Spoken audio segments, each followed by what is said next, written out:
over the past 30 years or so, the fundamental role of medical knowledge in our society has been transformed from a public good into a commodity.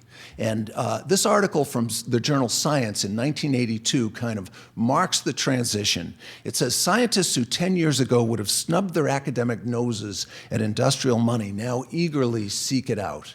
So the researchers, people who want to do good research, who've been blessed with the talent to do research, now need to go to the drug companies.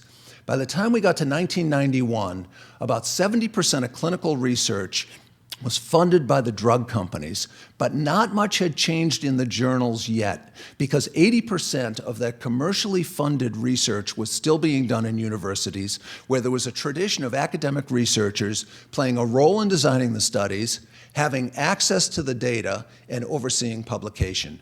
But by the time we got to 2000, only 34% of commercially sponsored trials were being done in universities. The rest had been pulled out and are being done by contract research organizations. Nothing inherently unethical about that, but it changes the locus of control of the research from the academics who we hope are disinterested to the drug companies who hire the contract research organizations. And the contract research organizations may be honest and act with integrity, but they need to maintain a friendly relationship with the drug companies or they won't get the next contract.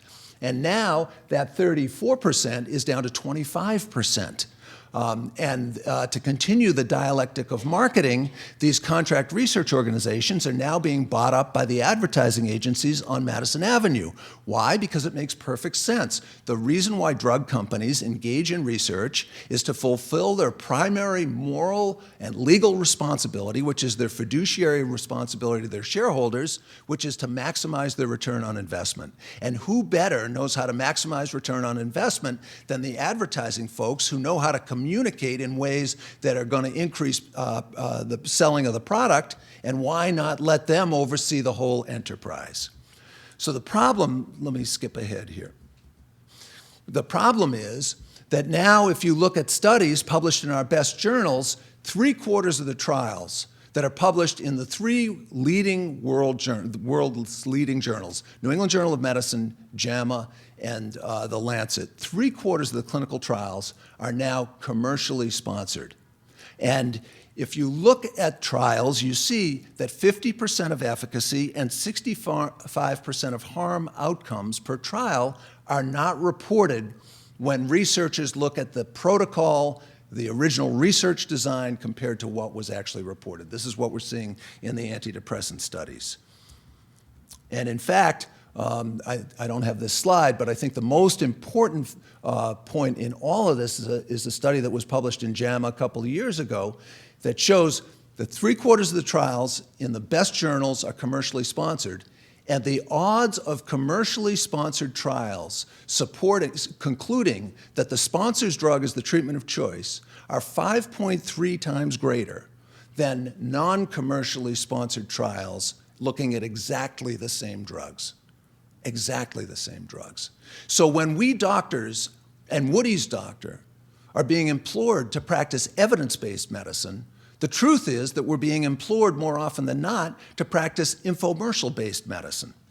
And what we find, it carries over into the guidelines that create the report cards that tell us whether we're being good doctors, and now as pay-for-performance comes in, our adherence to guidelines is going to become stricter and better enforced. 59% of the experts who formulate the guidelines that make the roadmap for how we really have to practice, 59% of the experts have active financial ties to a drug company that is making a drug that is being considered in the guideline.